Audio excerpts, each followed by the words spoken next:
La geometría hiperbólica es una rama de la matemática que desafía nuestras nociones intuitivas del espacio. A diferencia de la geometría euclidiana, que todos conocemos y que rige nuestro mundo cotidiano con sus líneas paralelas y que nunca se encuentran, la geometría hiperbólica permite un universo donde las líneas pueden divergir indefinidamente. Este tipo de geometría ha encontrado aplicaciones en campos tan diversos como la física teórica y la ciencia de la computación. En el mundo de la física, por ejemplo, las estructuras hiperbólicas ayudan a describir la curvatura negativa del espacio-tiempo en ciertas teorías cosmológicas. Para ahondar en este mundo, conversaremos con el doctor Felipe Riquelme, académico del Instituto de Matemáticas.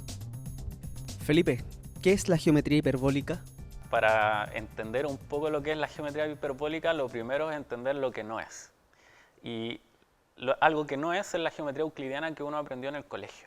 En el colegio nos enseñaron distintos axiomas de la geometría que de repente eran muy intuitivos y a veces no le llamaban axiomas. Los axiomas hay que entenderlos como las reglas básicas de toda una teoría en matemáticas. Y Euclides, cerca del año 300 a.C., él escribió un libro súper famoso que tenía cerca de 13 tomos, y en estos libros él establece 5 postulados. El primero de los postulados es que esencialmente entre dos puntos del espacio siempre se puede trazar un segmento de recta. El segundo establece que ese mismo segmento se puede extender indefinidamente. Hay dos postulados más que son menos intuitivos, pero que son necesarios para la teoría. El tercero nos dice que dado un punto y un radio, podemos trazar una circunferencia con ese centro y ese radio.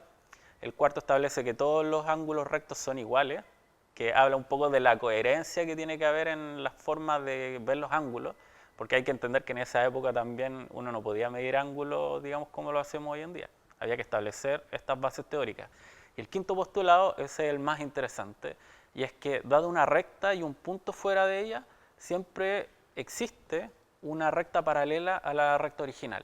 Y este postulado trajo, digamos, a la comunidad matemática trajo un montón de conflictos, particularmente porque muchos creían que el quinto postulado era una consecuencia de los primeros 4. Y por muchos años, digamos, los matemáticos de la época, estoy hablando de siglos y siglos, los matemáticos intentaron demostrar que el quinto postulado era una consecuencia de los 4 primeros, pero fallaban todos en su intento.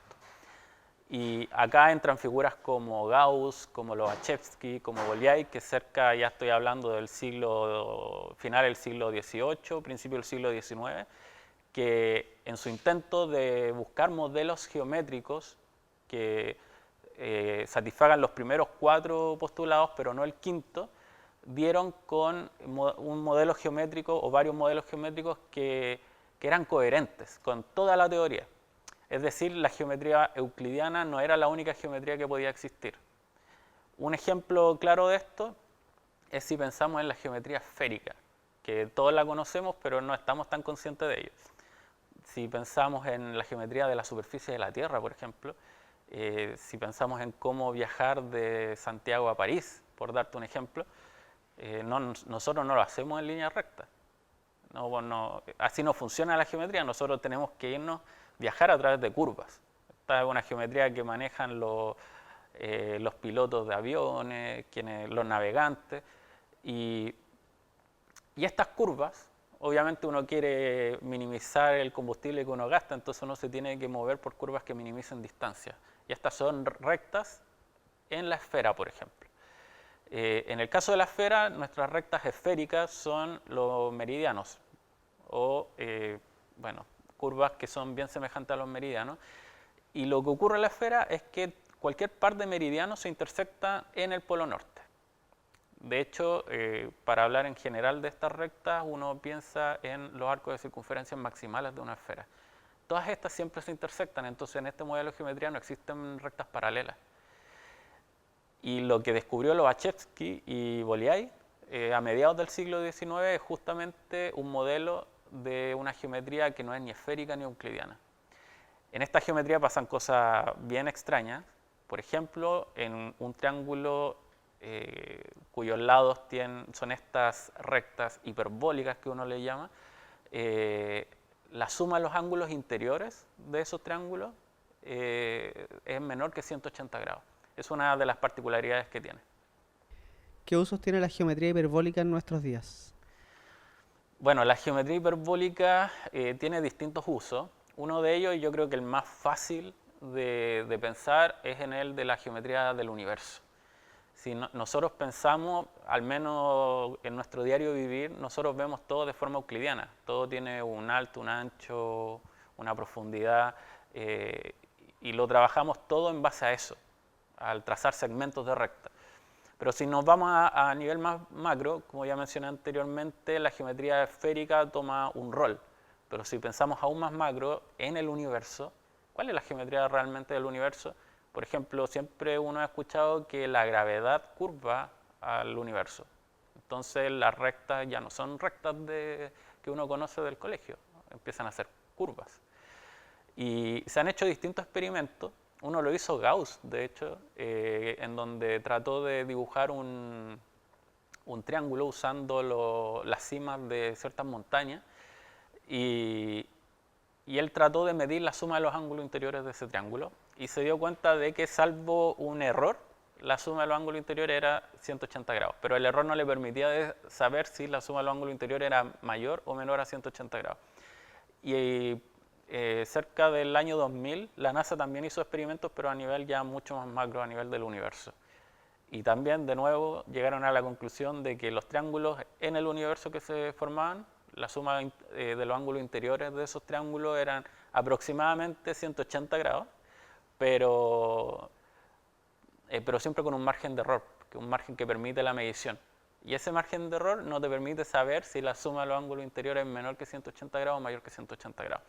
Entonces, en conclusión, la geometría hiperbólica sirve para buscar comprender o poner las bases del conocimiento, las bases teóricas del conocimiento de la geometría de, por ejemplo, el universo, o geometrías de otro aspecto.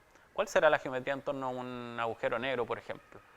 Podría ser hiperbólica, no lo sabemos a ciencia cierta, pero se estudia la geometría hiperbólica para intentar tener respuestas teóricas de ese tipo de problemas.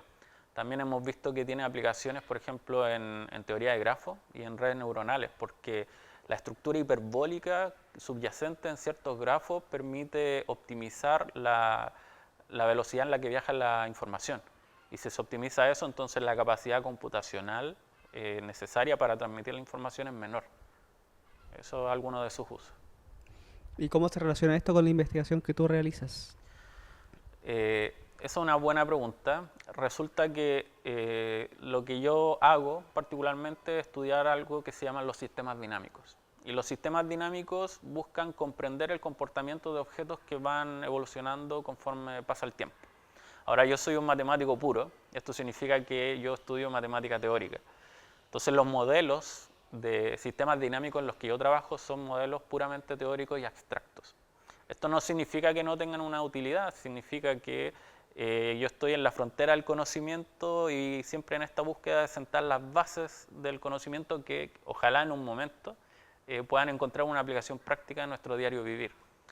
Y resulta que mi investigación se centra con algo llamado flujos geodésicos en espacios hiperbólicos. Y los flujos geodésicos son sistemas en los cuales, por ejemplo, uno se para en un punto y uno elige una dirección. Entonces, cuando esa dirección define una única recta hiperbólica que uno puede transitar conforme pasa el tiempo. Y si todos los puntos del espacio siguen esa misma regla, entonces se arma un sistema que evoluciona conforme pasa el tiempo.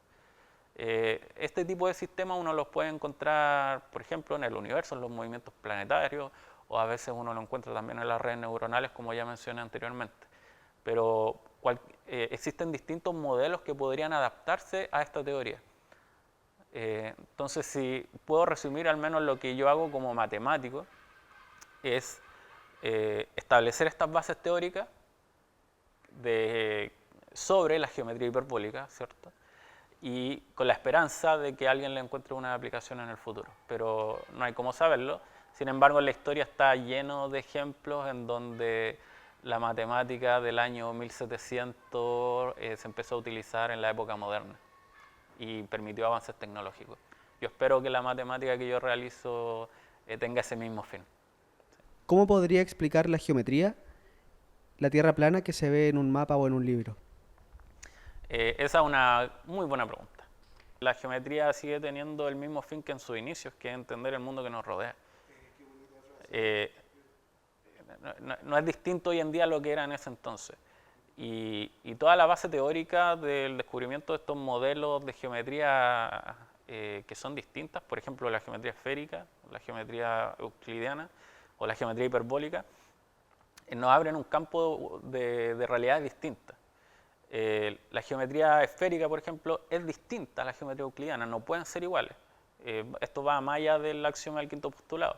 El matemático Gauss, que fue un experto uno de los grandes matemáticos de toda nuestra historia y experto en todo lo que es geometría, él demostró, tiene un teorema que se llama el teorema de Egregium de Gauss, que demostró que uno no puede hacer un plano, digamos, de la Tierra sin que las distancias se distorsionen. Por ejemplo, uno ve ejemplos en un mapa, digamos en un libro, como son hojas, todo es plano. Y uno ve el mapa de la Tierra ahí. Pero ¿por qué ese mapa representa realmente lo que ocurre en la Tierra? Porque la esfera es esférica, no es plana. Y resulta que el teorema Egregium de Gauss lo que implica necesariamente es que van a haber distorsiones de distancia. O sea, lo que nosotros vemos en el plano sobre la Tierra no es la realidad. Es una representación de la realidad que no preserva las distancias.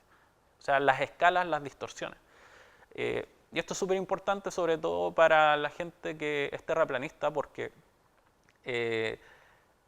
ellos de buena a primera desconocen o buscan tirar para abajo todo lo que se hace en términos experimentales, con las mediciones de las sombras, con las mediciones del radio de la Tierra, etcétera, etcétera. Todo eso lo buscan tirar para abajo. Pero los experimentos confirman que la mejor geometría que tiene la Tierra es la geometría de la esfera, no es otra. Entonces, por eso es importante, insisto en esta idea de que la geometría, el por qué hoy en día se sigue estudiando geometría es por el mismo fin que sus orígenes. O sea, uno busca realmente entender las formas de todo lo que nos rodea, ya sea a nivel micro, acá a nivel de una sala, digamos, a nivel medianamente macro, que a nivel de la Tierra o a nivel del universo.